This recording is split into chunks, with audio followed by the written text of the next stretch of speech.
Hello children, class 6 की संस्कृत कक्षा में आप सभी का फिर से स्वागत है। तो अभी तक जो भी आपने वीडियोस देखे, हमने चैप्टर 1, 2 और 3 कंप्लीट किया है और उसके बाद में मैंने आपको एक रिवीजन वीडियो भी भेजा था और आशा है आप उसको देख रहे होंगे और आपको समझ में भी आ रहा होगा। और अगर आपको कुछ समझ में नहीं आता है तो आप कमेंट्स में डाल सकते हैं और बता सकते हैं। अभी आज हम देखेंगे आपकी पाठ्य पुस्तक का जो पार्ट 4 है वो आप निकालेंगे और पेज नंबर है उसका 25। तो जब भी आप वीडियो देखने बैठे संस्कृत की तो आप अपनी बुक और कॉपी जरूर अपने साथ रखकर बैठिएगा। तो जब आप देखकर उसको पढ़ेंगे तो आपको बहुत अच्छी तरह से समझ में आएगा। और मैं आशा करती हूँ कि आपने चैप्टर 3 तक जो भी पीडीएफ में आपको वर्क भेजा होगा वो आपने किया होगा और आप उसको समझ भी रहे होंगे। रूप जो मैंने आपको बोले थे याद करने के लिए, आपको टेबल बिल्कुल अच्छी तरह से याद करने। तो आगे आगे हम देखते हैं उन्हीं जो रूप है उनका प्रयोग होकर हमारे पाठों में बताया गया है। और अगर आपको रूप याद होंगे तो आपको पाठ भी बहुत अच्छी तरह से समझ आएंगे। तो आप सभी ने अपनी बुक ले ली है, पार्ट 4 निकाल सकते हैं आप पेज नंबर 25 पे और कॉपी भी आप साथ में रखेंगे। आप चेक करते रहेंगे कि कितना काम आपका हुआ है, कितना नहीं हुआ है। बहुत अच्छी तरह से आप ध्यान देंगे। तो यहाँ पर हम पार्ट 4 देखते हैं। उसका हेडिंग दिया हुआ है जंतुशाला। जंतुशाला जंतुओं को रखने की जगह, मतलब जिसको हम चिड़ियाघर भी बोलते हैं। आप सबने देखा होगा ना चिड़ियाघर, वहां पे हम देखते हैं अलग अलग तरह के जानवर हैं। इंग्लिश में आप जू बोलते हैं। जू में आप क्या देखते हैं? अलग अलग तरह के जानवर। तो आज इस पाठ के माध्यम से हमको चिड़ियाघर की सैर कराई जाएगी। लेकिन उसके साथ में हमको एक बात और ध्यान रखनी, जैसे यहाँ पे ब्रैकेट में दिया है, एतत् शब्दस्य प्रयोगः त्रिषु लिंगेषु। तो यहाँ पे इसका मतलब क्या है कि एतत् शब्द का प्रयोग तीनों लिंगों में। तो एतत् शब्द आपको याद है, हमने पहले भी पढ़ा था एतत् शब्द। और उसका मतलब क्या है? यस, तो एतत् शब्द का मतलब है यह। और ये कौन सा शब्द है? संज्ञा है, सर्वनाम है या क्रिया है? ये 3 शब्द आपने पढ़े। तो इन तीनों में से एतत् जो शब्द हम यह वह बोलते हैं, तो ये कौन सा किस में आएगा? संज्ञा, सर्वनाम या क्रिया में?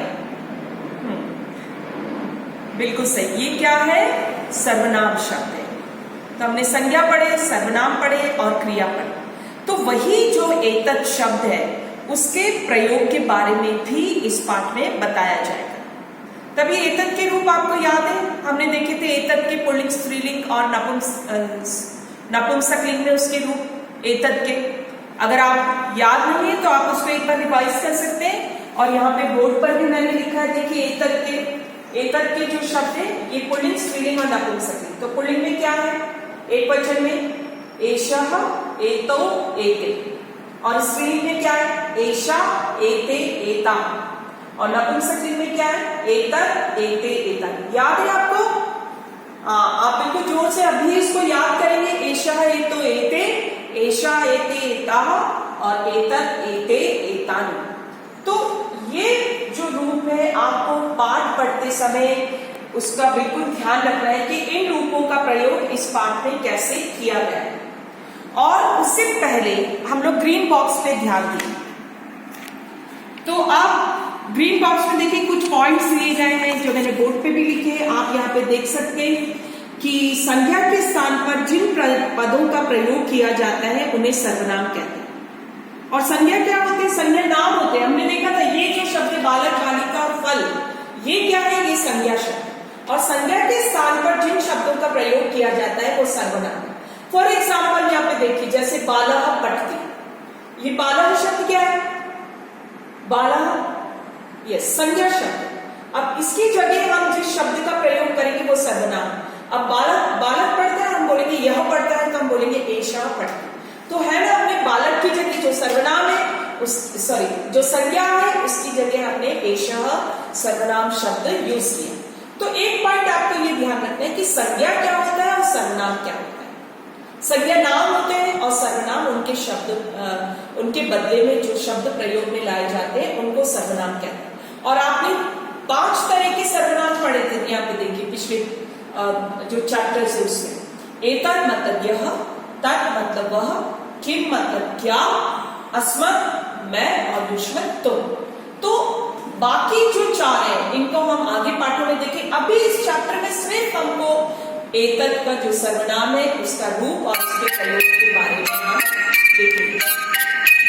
अभी यहाँ पे देखिए संज्ञा पदों के साथ भी सर्वनाम पदों का प्रयोग होता है। पहली लाइन क्या देखी थी हमने कि संज्ञा के स्थान पर प्रयोग में लिए जाए, और यहाँ पे दूसरा पॉइंट क्या बोल रहे हैं कि सर्वनाम जो शब्द है वो संज्ञा के साथ भी यूज होते हैं। फॉर एग्जाम्पल हम बोल रहे हैं बालक पढ़ता है, फिर हम बोल सकते हैं कि यह बालक पढ़ता है, तो यह जो शब्द है वो आया ना उसके साथ में, तो हम देखते हैं कि संज्ञा के साथ में सर्वनाम शब्द आता है। इसके बदले भी आता है, इसके साथ भी आता है। हम बोलते बालक पढ़ता है, हम बोलते यह पढ़ता है, फिर हम बोलेंगे यह बालक पढ़ता है। तो संज्ञा के साथ भी सर्वनाम शब्द आते हैं। तो हम उसको ये देखेंगे उसमें कौन से नियम है, उसको इस पार्ट में देखेंगे। तो हमने 2 पॉइंट देखे, संज्ञा के स्थान पर सर्वनाम शब्द आते हैं, और दूसरा पॉइंट हमने देखा कि सर्वनाम शब्द संज्ञा के साथ भी आते हैं। अब थर्ड पॉइंट ये है कि संज्ञा पदों में जो लिंग और वचन होता है उसी लिंग और वचन में सर्वनाम पदों का भी प्रयोग किया जाए। क्या मतलब है कि संज्ञा शब्द में जो लिंग और वचन है सर्वनाम शब्द में भी वही लिंग और वचन होता है। आपको समझ में आ रहा है ये क्या मतलब है इसका, कि संज्ञा में जो लिंग और वचन है सर्वनाम में भी वही लिंग और वचन होता है। फॉर एग्जाम्पल यहां पर हम देखें कि अगर बोल रहे हैं कि एषः, तो हम पुल्लिंग का, क्योंकि ये पुल्लिंग स्त्रीलिंग नपुंसक है, ऐसे हम याद रखेंगे इसको। तो हम जब बोल रहे हैं कि यह बालक पढ़ता है तो हम बोलेंगे एषः बालक। हम बोल रहे हैं यह बालिका पढ़ती है तो हम बोलेंगे एषा बालिका। एषा और स्त्रीलिंग बालिका। तो यहाँ पे हम संज्ञा और सर्वनाम का एक साथ जब प्रयोग कर रहे हैं तो लिंग और वचन का ध्यान रखें। जब फलम आ रहा है तो हम उसके साथ में फलम नपुंसक लेंगे तो एतद उसके साथ यूज करेंगे नपुंसक। और क्रिया का भी इसमें प्रयोग हो रहा है। देखते हैं ये लास्ट वर्ड आपने देखा था, पढ़ती, लिखती, चलती, ये क्रिया शब्द होते हैं। तो इसमें भी आपको देखना है कि ये एक वचन है तो ये भी एक वचन होगा। तो एषः बालक, एषः बालकः और क्रिया शब्द पठति। अगर हम बोलेंगे एतो तो हम लगाएंगे बालक, क्योंकि ये द्विवचन हो गया तो हम द्विवचन पठत लगाएंगे। उसी प्रकार से बहुवचन है तो एते बालकाः पठन्ति। तो आप देख रहे हैं संज्ञा, सर्वनाम और क्रिया का एक साथ कैसे प्रयोग होता है, ये इस पाठ में बताया गया। संज्ञा, सर्वनाम और क्रिया एक साथ कैसे होगा। और फिर इसमें एक पॉइंट और बताया कि अव्यय वे शब्द होते हैं जिनका रूप परिवर्तित नहीं होता। तो संस्कृत के कुछ अव्यय शब्द भी होते हैं, जैसे च मतलब और। तो च जो शब्द होता है कभी नहीं बदलता है, एक वचन हो, द्विवचन हो, बहुवचन हो, पुल्लिंग हो, स्त्रीलिंग, नपुंसक, सबके साथ च रहता है। और एक और वर्ड यहाँ पे बताया अपि। अपि मतलब भी, जैसे तुम, मैं भी पढ़ता हूं तो अहम अपि पठामि। तो इस तरह से यहाँ पर कुछ अव्यय शब्द भी बताए। जब हम पाठ का अनुवाद करेंगे तो हम उन अव्ययों को भी देखेंगे। तो जो आगे है, जो चैप्टर में बताया गया है हम अगली वीडियो में देखेंगे। Thank you.